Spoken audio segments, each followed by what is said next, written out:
Hi hello friends, മഴതോറും മുമ്പേ സീരിയലിൽ വരാൻ പോകുന്ന ഒരു അടിപൊളി എപ്പിസോഡിന്റെ വിശേഷത്തിലേക്ക് എല്ലാ കൂട്ടുകാർക്കും സ്വാഗതം. അങ്ങനെ രോഹിത്തിന്റെയും ഹരിയുടെയും പീഡന വിവരങ്ങളെല്ലാം അറിഞ്ഞുകൊണ്ട് തന്നെ ഗംഗാധര മേനോൻ നാട്ടിലേക്ക് എത്തുകയാണ്. കാട്ടുതീ പടർന്നു പിടിച്ച പോലെ തന്നെ ഒറ്റ ദിവസം കൊണ്ട് ഈ വാർത്ത എല്ലാവരിലേക്കും എത്തിയിട്ടുണ്ട്. പത്രമാധ്യമങ്ങളെല്ലാം ഈ വാർത്ത കൊട്ടിഘോഷിക്കുകയാണ്. ബലാത്സംഗ കേസിലെ പ്രതികളായ 4 പേരെയും കോടതി വിചാരണയ്ക്ക് ശേഷം 1 മാസത്തേക്ക് റിമാൻഡ് ചെയ്ത് സബ് ജയിലിലേക്ക് അയച്ചു എന്നുള്ള വാർത്തയും കാട്ടുതീ പോലെ തന്നെ പടരുകയാണ്. ഈ സംഭവങ്ങളൊന്നും തന്നെ ആരും ഗംഗാധര മേനോനെ വിളിച്ച് പറഞ്ഞിട്ടുണ്ടായിരുന്നില്ല. കാരണം ഇതുപോലൊരു നാണം കെട്ട നാറിയ വിഷയം എങ്ങനെ വല്യച്ഛനോട് പറയുമെന്ന് ഓർത്തിട്ട് തന്നെ മനു അതിനൊട്ട് സമ്മതിക്കുന്നുമില്ലായിരുന്നു. എന്തായാലും പത്രമാധ്യമങ്ങളിൽ കൂടി തന്നെ ഈ വാർത്തയെല്ലാം അറിഞ്ഞ് ഗംഗാധര മേനോൻ പാലായിലേക്ക് വരികയാണ്. പാലായിലേക്ക് വന്നിട്ട് ആദ്യം തന്നെ ചെല്ലുന്നത് വൈജയന്തിയുടെ അടുത്തേക്കാണ്. ഗംഗേട്ടനെ കണ്ടപാട് തന്നെ വൈജയന്തി പൊട്ടി കരയുകയാണ്. നേരത്തെ ശിവനും രാജീവനും വന്നപ്പോൾ വൈജ പ്രതികരിച്ച പോലെ തന്നെ, ഗംഗേട്ട, എൻ്റെ മോൻ്റെ അവസ്ഥ കണ്ടില്ലേ? ഇവിടെ കിടന്നുകൊണ്ട് ഞാൻ ഇനി എന്നൊക്കെ കാണണം, എന്തൊക്കെ അനുഭവിക്കണം, എനിക്കിനി ജീവിക്കണ്ട എന്നൊക്കെ ഇങ്ങനെ നമ്മുടെ വൈജ പറയുകയാണ്. അപ്പം അത് കേട്ടുകൊണ്ട് ഗംഗാധര മേനോന് നല്ല ദേഷ്യം വരുന്നുണ്ട്. വൈജ പറയുന്നുണ്ട്, ആ ഹരിയ എൻ്റെ മോനെയും കൂടെ കൂട്ടിക്കൊണ്ടുപോയി ഇതുപോലെ ഒരു ചതിയിൽ കൊണ്ട് ചാടിച്ചത്. എൻ്റെ മോൻ ഒരു തെറ്റും ചെയ്തിട്ടില്ല ഗംഗേട്ട, അവൻ ഇക്കാര്യത്തിൽ നിരപരാധിയാ, അവൻ ഒരിക്കലും അങ്ങനെ ചെയ്യാൻ കഴിയില്ല എന്നൊക്കെ തന്നെ വൈജ പറയുന്നുണ്ട്. അപ്പോഴേക്കും ഗംഗാധര മേനോൻ വൈജയുടെ വാ അടപ്പിച്ചുകൊണ്ട് തന്നെ പറയുന്നുണ്ട്, മിണ്ടിപ്പോകരുത് നീ, നിന്നോട് ഞാൻ പല പ്രാവശ്യം പറഞ്ഞതല്ലേടി, നിന്റെ മോൻ ഇങ്ങനെ വഴിപിഴച്ച് പോയിട്ടുണ്ടെങ്കിൽ അതിന് കാരണം നീ തന്നെയാ. അന്ന് അലീനയോടും ഇവന്മാരെ ഇതുപോലെ തന്നെയല്ലേ ചെയ്തത്? അന്ന് അലീനയോടും ഇവന്മാരെ ഇതേ രീതിക്ക് മോശമായിട്ട് പെരുമാറിയപ്പോഴേ ഞാൻ നിന്നോട് പറഞ്ഞതല്ലേ, മക്കളെ വേണ്ട രീതിക്ക് ശാസിച്ചു വേണം വളർത്താനെന്ന്. അന്ന് നീ അത് ഗൗരവമായിട്ട് എടുത്തില്ലല്ലോ. ഇപ്പൊ കണ്ടില്ല എന്തൊക്കെയാ സംഭവിച്ചതെന്ന്. മക്കളെ അടക്കി ഒതുക്കി വളർത്തണം എന്ന് ഞാൻ തന്നെ ഉപദേശിച്ചപ്പോൾ നീ അന്ന് എന്നോട് എന്താ പറഞ്ഞെന്ന് നിനക്ക് ഓർമ്മയുണ്ടോ? അലീന അവന്മാരെ കയ്യും കണ്ണും കാണിച്ച് മയക്കി എടുത്തോണ്ടാണ് അങ്ങനെ സംഭവിച്ചെന്നല്ലേ നീ അന്ന് പറഞ്ഞത്. ഇപ്പൊ ഇവിടെ എന്താ സംഭവിച്ചെന്ന് കണ്ടില്ലേ? അന്ന് അലീനയ്ക്കില്ലാത്ത കുറ്റമില്ലായിരുന്നു. നിന്റെ മോൻ അങ്ങനെ ഒരു തെറ്റ് ചെയ്തിട്ടും നീ അവനെ ന്യായീകരിച്ച് കൂടെ നിൽക്കുകയല്ലേ ചെയ്തത്. അതിന്റെ ബലവാ ഇപ്പൊ കിട്ടിയത്. കണ്ടില്ലേ ഇപ്പൊ ഒരു പെൺകുച്ചിന്റെ ജീവിതം അവന്മാരില്ലാതാക്കിയേക്കുന്നത് എന്നൊക്കെ ചോദിച്ചുകൊണ്ട് തന്നെ വൈജയുടെ നേർക്ക് പൊട്ടിത്തെറിക്കുകയാണ് ഗംഗാധര മേനോൻ. ഉടനെ വൈജ ചോദിക്കുന്നുണ്ട്, ഗംഗേട്ട, ഞാൻ പറഞ്ഞിട്ടാണ് ഇവന്മാർ ഇതുപോലുള്ള തോന്നിയാസങ്ങളൊക്കെ കാണിച്ചത്. ഞാൻ ഇവർക്ക് എന്ത് വളം വെച്ച് കൊടുത്തെന്നാ ഗംഗേട്ട നീ പറയുന്നത്? ഏതെങ്കിലും തള്ളമാര് മക്കൾ ഇങ്ങനെ വഴിവഴിച്ച് പോകാൻ സമ്മതിക്കുവോ? ഞാൻ ഇവിടെ കിടപ്പിലായിപ്പോയി, അല്ലെങ്കിൽ ഇതൊന്നും തന്നെ സംഭവിക്കില്ലായിരുന്നു. എല്ലാത്തിനും കാരണം അലീനയാ. ആ അലീന എന്ന് വീട്ടിൽ കയറിയോ അന്ന് മുതൽ നാശം തുടങ്ങിയതാ. അവൾ ഒറ്റൊരുത്തി കാരണമാണ് ഈ 2 കുടുംബത്തിലും ഇത്രയധികം പ്രശ്നങ്ങൾ ഉണ്ടായെന്നൊക്കെ തന്നെ വൈജ പിന്നെയും അലീനയെ കുറ്റപ്പെടുത്തി തന്നെ സംസാരിക്കുകയാണ്. അലീനയെ കുറ്റപ്പെടുത്തി സംസാരിക്കുന്ന കേൾക്കുമ്പോൾ തന്നെ ഗംഗാധര മേനോന് ദേഷ്യം വന്നിട്ട് പറയുന്നുണ്ട്, ഒന്ന് നിർത്ത് വൈജേ, ഇത്രയൊക്കെ ആയിട്ട് നിനക്ക് എന്താ വൈജ ഒന്നും മനസ്സിലാകാത്തത്? അലീന എന്ത് പറഞ്ഞാലും അലീന, ആ കുട്ടിക്ക് ഇച്ചിരി മനസമാധാനം കൊടുക്ക് നീ. ആ കുട്ടി കാരണമാ ഇതൊക്കെ സംഭവിച്ചെന്നുള്ളത് നിന്റെ വെറും തെറ്റിദ്ധാരണ മാത്രമാ. ഇവന്മാർ ഇതുപോലെ ഒരു തോന്നിവാസം കാണിച്ചു കൂട്ടി വെച്ചതിന് ആ കുട്ടി ഇത് എന്ത് പിഴച്ചെന്നാ നീ പറയുന്നത്? അന്ന് ഇവർക്കെതിരെ കേസ് കൊടുത്ത് ഇവരെ ജയിലിലാക്കാൻ അലീനയ്ക്ക് കഴിയുമായിരുന്നു. അന്ന് അവൾ അത് ചെയ്തില്ല. അതുകൊണ്ട് ഇന്നൊരു പെൺകുട്ടിയുടെ ജീവിതം ഇല്ലാതായത്. അന്ന് അവൾ പോലീസ് പരാതി കൊടുത്തിട്ടുണ്ടായിരുന്നെങ്കിൽ ഇന്ന് നിന്റെ മക്കൾക്ക് ജയിലിൽ കിടക്കേണ്ട ഒരു അവസ്ഥ ഉണ്ടാവില്ലായിരുന്നു. പകരം അവൾ എന്താ ചെയ്തെന്നുള്ളത് നിനക്കറിയാലോ. അവരോട് അവൾ ക്ഷമിച്ചു, എന്നിട്ട് തിരുത്തി ജീവിക്കാൻ ഒരു അവസരം കൂടി കൊടുത്തു. എന്നിട്ട് അവന്മാര് നന്നായോ? ഇല്ലല്ലോ. പെണ്ണുപിടിയും മയക്കുമരുന്നും പുറത്തിറങ്ങി നടക്കാൻ വയ്യാത്ത അവസ്ഥയായി. ഇനി എങ്ങനെ ആൾക്കാരുടെ മുഖത്ത് നോക്കും? ഒന്നുമില്ലെങ്കിലും ആ പെൺകുച്ചിന്റെ അവസ്ഥയെങ്കിലും നീ ഓർക്ക് വായിച്ചേ. നിന്റെ 2 പെൺകുട്ടികളെ പോലെയല്ലേ ഉള്ളൂ ആ പെൺകുട്ടിയും. ആ കുട്ടി ഇപ്പോൾ ഹോസ്പിറ്റലിലാണ്. ഇത്രയൊക്കെ സംഭവിച്ചിട്ടും അഹങ്കാരത്തിന് മാത്രം ഒരു കുറവുമില്ല. അനുഭവിച്ചോ, ഇനി അങ്ങോട്ടേക്ക് അനുഭവിക്കാൻ കിടക്കുന്നേ ഉള്ളൂ. ഒന്നും ആയിട്ടില്ല എന്നൊക്കെ പറഞ്ഞു തന്നെ നമ്മുടെ ഗംഗാധര മേനോൻ വൈജയുടെ അടുത്ത് ചൂടാവുന്നുണ്ട്. അപ്പോൾ വൈജ ചോദിക്കുന്നുണ്ട്, ഗംഗേട്ട, എന്നെ ഇങ്ങനെ കുറ്റപ്പെടുത്തി സംസാരിക്കാനാണോ ഗംഗേട്ടൻ ഇപ്പൊ ഇത്ര ധൃതി പിടിച്ച് ഇങ്ങോട്ടേക്ക് വന്നത്? രോഹത്തിന് ഹരിക്ക് ഒരു തെറ്റ് പറ്റിപ്പോയി, സമ്മതിച്ചു. അവരിനി എങ്ങനെ പുറത്തു കൊണ്ടുവരാന്നല്ലേ ആലോചിക്കേണ്ടത്. അതിനു പകരം ഗംഗേട്ടൻ എന്നോട് ചൂടായിട്ട് ഞാൻ എന്ത് ചെയ്യാനാ? എത്രയും പെട്ടെന്ന് അവരെ പുറത്തിറക്കാനുള്ള മാർഗ്ഗമാണ് നോക്കേണ്ടതെന്നൊക്കെ തന്നെ വൈജ പറയുമ്പോഴേക്കും ഗംഗാധര മേനോൻ പറയുന്നുണ്ട്, ഇല്ല വൈജെ, ഇതുപോലൊരു ചീഞ്ഞ കേസിൽ ഇടപെടാൻ എന്നെ കൊണ്ടാവില്ല. അവന്മാർക്ക് വേണ്ടിയിട്ട് ഞാൻ ഒന്നും ചെയ്യാൻ പോകുന്നില്ല. ഒരു പെൺകുട്ടിയുടെ ജീവിതം തന്നെ ഇല്ലാതാക്കിയിട്ട് അവന്മാർ എന്നെ രക്ഷിച്ചിട്ട് എന്ത് ചെയ്യാനാ? അവന്മാർ ചെയ്ത തെറ്റിന്റെ ശിക്ഷ അവന്മാർ അനുഭവിക്കട്ടെ. അത് അനുഭവിച്ചിട്ട് മാത്രം അവർ പുറത്തിറങ്ങിയാൽ മതി എന്നൊക്കെ ഗംഗേട്ടൻ പറയുന്നുണ്ട്. ഗംഗേട്ടന്റെ പ്രതികരണം അറിയുമ്പോഴേക്കും വൈജയ്ക്ക് സഹിക്കാൻ പറ്റുന്നില്ല കേട്ടോ. വൈജ വീണ്ടും കരഞ്ഞുകൊണ്ട് തന്നെ പറയുന്നുണ്ട്, നല്ലൊരു കുടുംബമായിരുന്നു.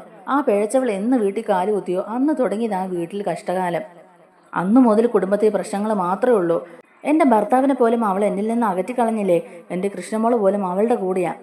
അവസാനം എല്ലാവരും അവളുടെ കൂടെയല്ലേ നിന്നത്. എന്നെ എല്ലാവരും ഒറ്റപ്പെടുത്തിയില്ലേ എന്നൊക്കെ ഇങ്ങനെ ചോദിക്കുകയാണേ വൈജ.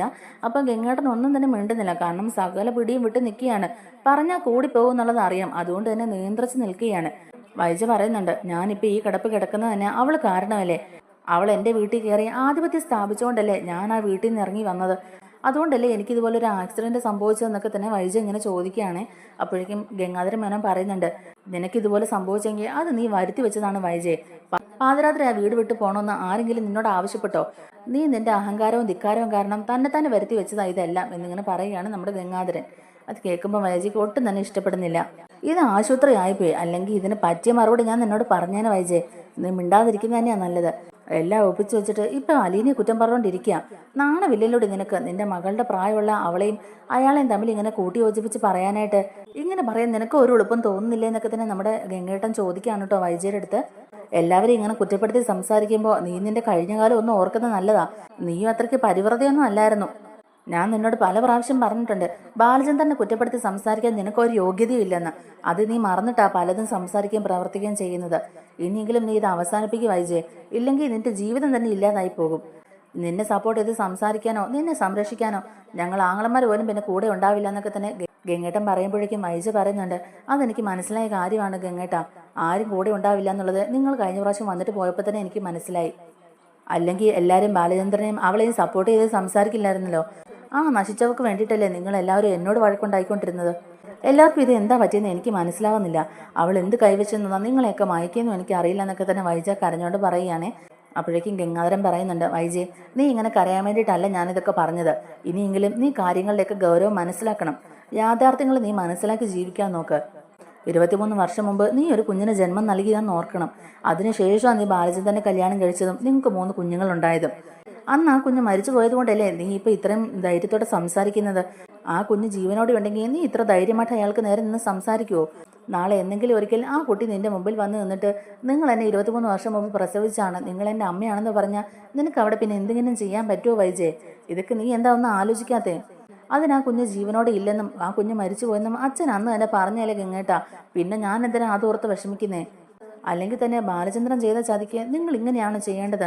നിങ്ങൾ എൻ്റെ ആങ്ങളമാരല്ലേ, അപ്പോൾ പിന്നെ നിങ്ങൾ എനിക്കല്ലേ സപ്പോർട്ട് ചെയ്ത് നിൽക്കേണ്ടതെന്നൊക്കെ തന്നെ ചോദിക്കുകയാണ്. അപ്പോഴേക്കും ഗംഗാധരൻ പറയുന്നുണ്ട്, ഇല്ല വൈജയെ, ഒരിക്കലുമില്ല. നീ ഞങ്ങളുടെ പെങ്ങളാണെങ്കിൽ പോലും നിന്റെ ഭാഗത്തൊരു തെറ്റുണ്ടെങ്കിൽ അത് നിന്നോട് പറയേണ്ടത് ഞങ്ങളുടെ കടമ കൂടിയാ. ഇപ്പം നീ കാണിച്ചതൊക്കെ മണ്ടത്തരങ്ങളാ. അന്ന് നീ പ്രസവിച്ച കുഞ്ഞ് മരിച്ചിട്ടില്ലായിരുന്നെങ്കിൽ ഇപ്പം ആ കുഞ്ഞിന് ഏകദേശം അലീനയുടെ അതേ പ്രായം തന്നെ ആയിരിക്കും. ഇപ്പം ആ കുഞ്ഞ് അലീനയെ പോലെ വളർന്ന് വലുതായിട്ടുണ്ടാവും. തെറ്റുകൾ സംഭവിക്കാത്ത മനുഷ്യരില്ല. എല്ലാവർക്കും ഒരു തെറ്റൊക്കെ സംഭവിക്കും. സ്വന്തം ഭാഗത്തെ തെറ്റുകൾ മറച്ചു വെച്ചുകൊണ്ട് മറ്റുള്ളവരെ കുറ്റപ്പെടുത്തി നടക്കുന്നതിൽ എന്തർത്ഥമാണ് വൈജയ ഉള്ളത്? അതുകൊണ്ടാണ് നിന്നോട് ഞങ്ങൾ കാര്യങ്ങൾ പറഞ്ഞ് മനസ്സിലാക്കിക്കാൻ നോക്കുന്നത്. ഏതു നേരവും അലീന അലീന എന്ന് പറഞ്ഞ് അവളോടുള്ള ശത്രുത കാണിച്ചിട്ട് നിന്റെ കുടുംബം തന്നെ ഇല്ലാതാക്കേണ്ട ആവശ്യമുണ്ടോ? അന്ന് നീ വീട് വെട്ടി ഇറങ്ങിയില്ലായിരുന്നെങ്കിൽ, നിനക്ക് ഇതുപോലെ ഒരു ആക്സിഡന്റ് സംഭവിച്ചില്ലായിരുന്നെങ്കിൽ നിന്റെ മോൻ ഇപ്പോൾ ഒരിക്കലും ജയിലിൽ പോയില്ലായിരുന്നു. ഇങ്ങനെയൊക്കെ സംഭവിച്ചെങ്കിൽ അതിൻ്റെയൊക്കെ കാരണം നീ തന്നെയാണ്. അത് നീ ആദ്യം മനസ്സിലാക്കുന്നൊക്കെ ഇങ്ങനെ പറയുകയാണ്. അല്ലാതെ അലീനെ കുറ്റം പറഞ്ഞുകൊണ്ടിരുന്നിട്ട് ഒരു കാര്യമില്ല.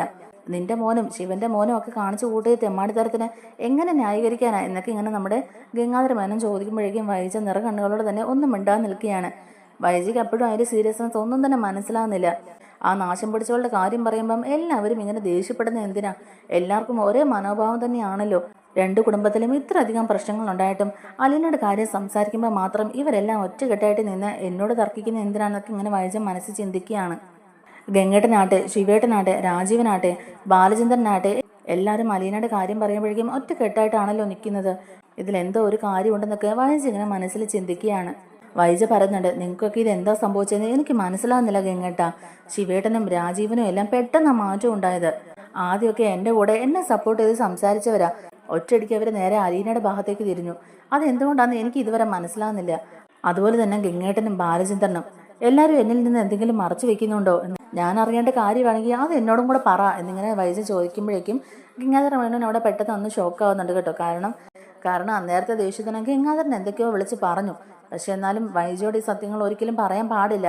വൈജ ഈ സത്യങ്ങൾ അറിഞ്ഞിട്ടുണ്ടെങ്കിൽ അന്ന് തന്നെ വൈജയും ബാലേന്ദ്രനും തമ്മിലുള്ള ഡിവോഴ്സ് നടക്കുമെന്നാണല്ലോ ബാലേന്ദ്രൻ പറഞ്ഞിട്ടുള്ളത്. അതുകൊണ്ട് തന്നെ ഗംഗാധരൻ പറയുന്നുണ്ട്, ഞങ്ങൾ എന്ത് സത്യം മറച്ചു വെക്കാനാ വൈജ നിന്നോട്? ഒരു കാര്യം നീ മനസ്സിലാക്കിയാൽ മതി, അലീന ആ കൊച്ചിനെ എന്തിനാ നീ ശത്രുവായിട്ട് കാണുന്നേ? ഒരു കാര്യം നീ മനസ്സിലാക്കുക വൈജ, നീ ഇവിടെ ക്ഷമയോടെ വിട്ടുവീഴ്ച ചെയ്ത് ജീവിക്കേണ്ട ഒരു സമയമാണിത്. ഈ സമയത്ത് നീ എന്ത് കാണിച്ചാലും അതെല്ലാം അബദ്ധങ്ങളായി മാറും. അലീനയുടെ കാര്യം പറഞ്ഞാൽ നീ ബാലചന്ദ്രനെ ഇനിയും ചൊറിയാൻ നിൽക്കരുത്. അവൾ ഇതുവരെ നിനക്കോ നിന്റെ കുടുംബത്തിനോ എതിരെ ഒരു ദ്രോഹവും ചെയ്തിട്ടില്ല. അവളെ ദ്രോഹിച്ചിട്ടേ ഉള്ളൂ എല്ലാവരും. നിന്റെ മക്കളെ പോലും സ്വന്തം അനിയത്തിമാരെ പോലെയല്ലേ അവളെല്ലാം ചെയ്ത് നോക്കുന്നത്. വേറെ വല്ലവരുമാണെങ്കിൽ ഇങ്ങനെ ഒരു സാഹചര്യത്തിൽ അവിടെ കടിച്ചു കുഞ്ഞ് നിൽക്കുമെന്ന് നിനക്ക് തോന്നുന്നുണ്ടോ വൈജയെ? ബാലചന്ദ്രൻ ഹോസ്പിറ്റലിൽ, നീ ഹോസ്പിറ്റലിൽ, എന്നിട്ട് നിങ്ങളുടെ വീടിനെയും നിന്റെ മക്കളെയും സ്വന്തം പോലെ അവൾ നോക്കുന്നില്ലേ? അവൾ ഒരിക്കലും നിന്റെ ശത്രുവല്ല. അവളെയും കൂട്ടി ബാലചന്ദ്രനോട് ഓരോ അനാവശ്യങ്ങൾ നീ പറയാൻ നിൽക്കരുത്. അത് കേൾക്കുമ്പോഴാണ് അയാൾക്കും ദേഷ്യം വരുന്നത്. അയാളും വിട്ടുവീഴ്ച ചെയ്യാൻ തയ്യാറാകാത്തത് അതുകൊണ്ട് നീ ഇവിടെ ഒന്ന് അടങ്ങി പോകണം വൈജയ് എന്നൊക്കെ ഇങ്ങനെ പറയുക കേട്ടോ. അപ്പോഴേക്കും വൈജയ് പറയുന്നുണ്ട്, അവളോട് ആ വീട്ടിൽ നിന്ന് എൻ്റെ മക്കളെ നോക്കണമെന്ന് ഞാൻ പറഞ്ഞിട്ടില്ലല്ലോ ഗംഗേട്ടാ. അവൾ എപ്പോൾ ആ വീട്ടിൽ നിന്ന് പോയാലും അടുത്ത സെക്കൻഡിൽ ഞാൻ അവരെ നോക്കാൻ വേറെ സെർവൻറ്റിനെ അവിടെ നിർത്തും. ഇവിടെ ഈ കിടക്കുകയാണെങ്കിലും അവരുടെ കാര്യങ്ങളൊക്കെ നോക്കാൻ എനിക്കൊരു കുഴപ്പമില്ല. അവരുടെ കാര്യങ്ങളും വീട്ടിലെ കാര്യങ്ങളൊക്കെ നോക്കാൻ ഞാൻ അവിടെ ഒരു സെർവൻറ്റിനെ അപ്പം തന്നെ നിയമിക്കും. അവൾ പോയാൽ അതോടുകൂടി ആ വീടും ഞങ്ങളും രക്ഷപ്പെടും. അവൾ പോകുന്നില്ലല്ലോ. അവൾ ആ വീട്ടിൽ നിന്ന് പോകാൻ വേണ്ടിയിട്ടാണല്ലോ ഞാൻ ഇത്രയൊക്കെ പ്രശ്നങ്ങൾ ഉണ്ടാക്കിയത്. എന്നിട്ടും അവൾ അവിടെ കടിച്ചു വാങ്ങി നിൽക്കുകയല്ലേന്ന് ഇങ്ങനെ ചോദിക്കുകയാണ് കേട്ടോ വൈജ. എന്തായാലും ഞാനൊന്ന് എഴുന്നേക്കട്ടെ. അതുവരെയേ ഉള്ളൂ അവളുടെ അവിടുത്തെ ജീവിതം.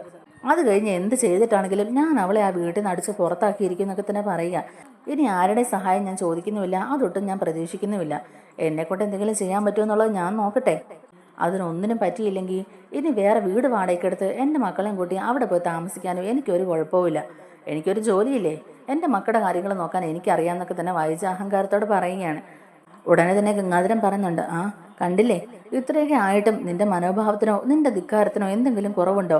നിന്റെ കുടുംബം നശിച്ച് പണ്ടാരടങ്ങി പോയെന്ന് പറഞ്ഞാലും നിനക്ക് അവളെ തോപ്പിക്കണം, ബാലചന്ദ്രനെ തോപ്പിക്കണം, അവരുടെ മുമ്പിൽ ജയിച്ച് നിൽക്കണം. ഈ ഒരൊറ്റ കാര്യം മാത്രമേ ഉള്ളൂ നിന്റെ മനസ്സിൽ. ഇനിയിപ്പോൾ ഒന്നും പറഞ്ഞിട്ട് കാര്യമില്ല.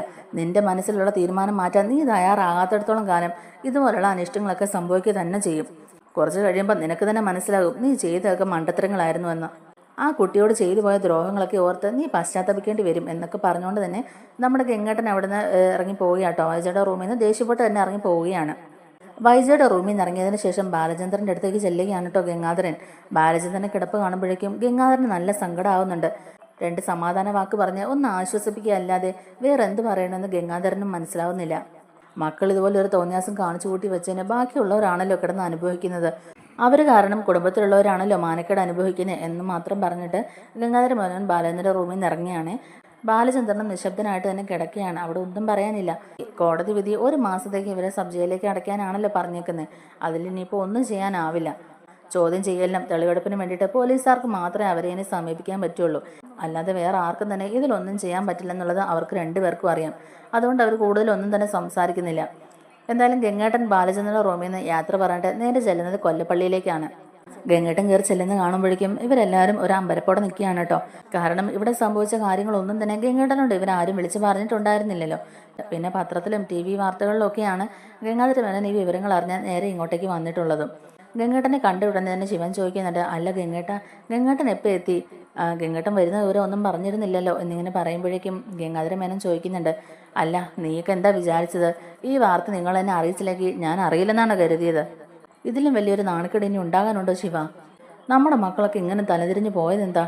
പെണ്ണുപിടിയും മയക്കുമരുന്നും ബലാത്സംഗവും പുറത്തിറങ്ങി ഒരു മനുഷ്യനോട് ഒരു കാര്യം ചോദിക്കാൻ പറ്റത്തില്ല. അത്രയ്ക്ക് നാണക്കേടായിപ്പോയി. വീട്ടിലെ സുഖസൗകര്യങ്ങൾ കൂടിപ്പോയിട്ടല്ലേ ഇതുപോലുള്ള തെമ്മാടിത്തരമൊക്കെ കാണിക്കാൻ തോന്നുന്നേ. ഇനിയിപ്പോൾ 1 മാസം ജയിലിൽ കിടക്കട്ടെ, ജയിൽ ശിക്ഷ അനുഭവിച്ചിട്ട് വരട്ടെ, എങ്കിലേ അവന്മാർ പാഠം പഠിക്കുകയുള്ളൂ. ചെയ്ത തെറ്റിനൊക്കെ അവന്മാർ ശിക്ഷ അനുഭവിക്കട്ടെ എന്ന് തന്നെ ഗംഗാധരനും പറയുന്നുണ്ട്.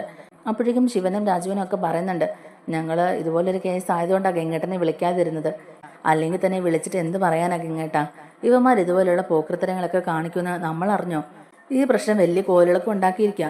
നമ്മളെ സഹായിക്കാൻ പോലും ഒരു മനുഷ്യരുമില്ല. ആകെ നാണം കെട്ട് നാറി. ഇനിയിപ്പോൾ എന്ത് ചെയ്യാൻ പറ്റും? കുറച്ച് ദിവസം ഇതൊക്കെ സഹിച്ചും ക്ഷമിച്ചും മുന്നോട്ട് പോവുക, അല്ലാതെ നമുക്കൊന്നും ചെയ്യാനില്ല എന്നൊക്കെ തന്നെ രാജീവൻ പറയുന്നുണ്ട്. അപ്പോൾ ഗംഗാധരൻ പറയുന്നുണ്ട്, അതെ അങ്ങനെ മുന്നോട്ട് പോയിട്ടേ കാര്യമുള്ളൂ, അല്ലാതെ ഇവിടെ ഒന്നും ചെയ്യാൻ നമുക്ക് പറ്റില്ല. പീഡിപ്പിക്കപ്പെട്ട പെൺകുട്ടിയുടെ അവസ്ഥ കണ്ടില്ലേ? നമ്മുടെ വീടുകളിലും ഇതേ പ്രായത്തിലുള്ള പെൺകുട്ടികൾ. എന്നിട്ട് അവന്മാർ ഇതുപോലൊരു തോന്നിയാസം കാണിച്ചത്. ഈ സമയത്ത് തന്നെ കമല അങ്ങോട്ടേക്ക് വരികയാണ്. കമല വന്നിട്ട് പറയുന്നുണ്ട്, ഗംഗേട്ടാ എൻ്റെ മോൻ ഹരി ഒരു തെറ്റും ചെയ്തിട്ടില്ല. രോഹിത്തിൻ്റെ കൂട്ടുകാരും കൂടെ അവനെ കൊണ്ടുപോയി ചതിയിൽ പെടുത്തിയതാ. അവൻ നിരപരാധിയാ എന്നൊക്കെ ഇങ്ങനെ പറയുകയാണ്. അപ്പോഴേക്കും ഗംഗാധരൻ പറയുന്നുണ്ട്, കമലെ നീ മിണ്ടാതിരിക്കുന്ന നല്ലത്. പത്രത്തിലെ മാധ്യമങ്ങളിലൊക്കെ വെണ്ടയ്ക്ക അക്ഷരത്തിൽ എഴുതി വെച്ചിട്ടുണ്ടല്ലോ, ഹരി സ്നേഹിച്ചിരുന്ന പെൺകുട്ടിയല്ലേ അത്? ഹരിയല്ലേ ആ പെൺകൊച്ചിനെ മയക്കുമരുന്ന് കലർത്തി കൊടുത്ത് അങ്ങോട്ടേക്ക് കൂട്ടിക്കൊണ്ട് പോയത്? എന്നിട്ട് അവൻ ഒരു തെറ്റും ചെയ്തിട്ടില്ലേ? അവർ ചെയ്ത തെറ്റ് എന്താന്നൊക്കെയുള്ളത് എല്ലാവർക്കും ബോധ്യമായി. ഇനി നീ കൂടുതൽ ന്യായീകരിക്കാൻ നോക്കണ്ട.